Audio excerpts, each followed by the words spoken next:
ya. Jadi itu gini, pertama itu kita buat variabel, maksudnya itu di sini langsung ya, kita buat variabel di sini, kita variabel i. Pertama kan kita kalau misalnya mau buat looping, kita pakai ya, di sini kita masih membahas yang looping for. Di sini kita langsung ke sini aja, kita langsung buat variabel di sini. Variabelnya kita pakai variabel i, bentuknya itu integer. Integer itu maksudnya bilangan bulat. Jadi yang kita masukkan nanti yang akan diproses itu berupa bilangan bulat ya. Kita oke. Nah ini namanya itu pakai deklarat. Sebentar saya hapus ya. Deklarat itu di sini. Deklarat. Terus kita buat variabelnya pakai variabel i, terus variabelnya integer. Oke. Terus kita di sini kan ada looping. Kita misalkan kita akan kita akan menghentikan perulangan jika variabel telah mencapai nilai 10, maka bagian condition ini membuat perintah i lebih besar dari lebih kecil sama dengan 10. Nanti saya hapus dulu. Maka kita pakainya loopingnya pakai yang looping for. Looping for itu ya.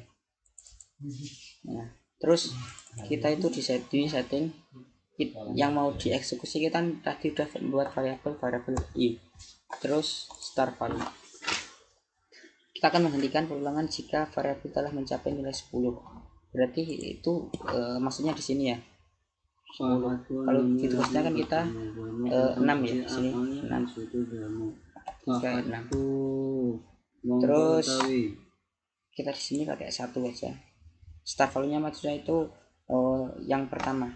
Untuk tugasnya itu kan di sini i sama dengan 1, maka kita di sini buat variabel untuk awalan itu memakai angka 1.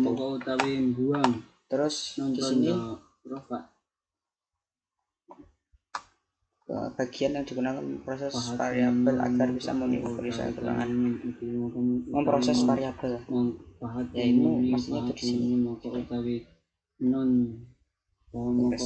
Terus variabel. Nah, ini maksudnya itu kalau misalnya yang program dijalankan itu akan diproses seperti apa, akan ditambah 1 atau gimana, dan itu kita di tugasnya itu untuk menambahkan 1, ditambah 1 di sini kan i plus plus maksudnya kita tambah 1.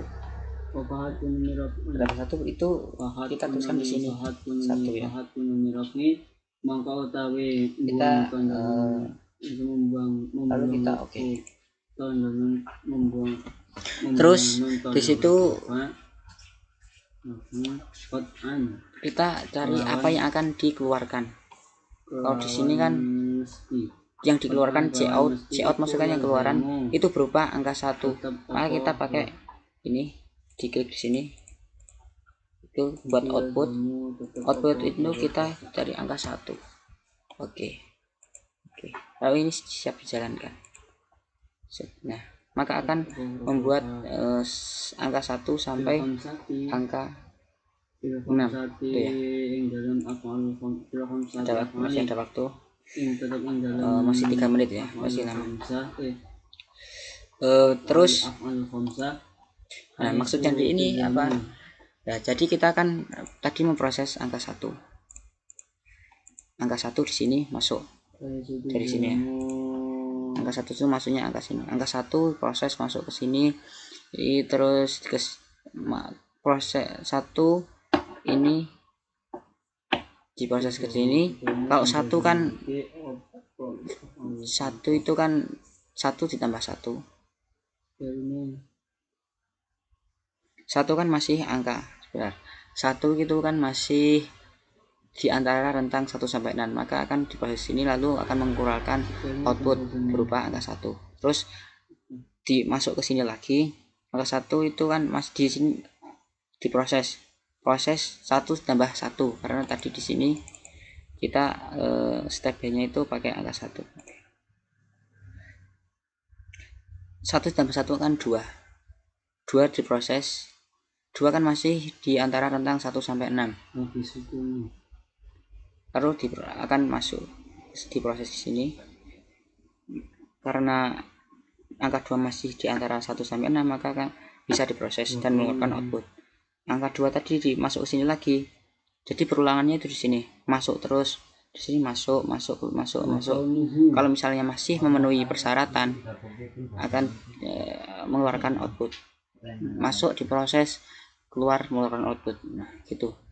Terus 3, terus masuk ke tambah menjadi 4 masih angka 1 sampai 6, terus diproses lagi, masuk ke menjadi input, menjadi outputan, terus masuk lagi sampai 6 masuk ke sini. 6 kan masih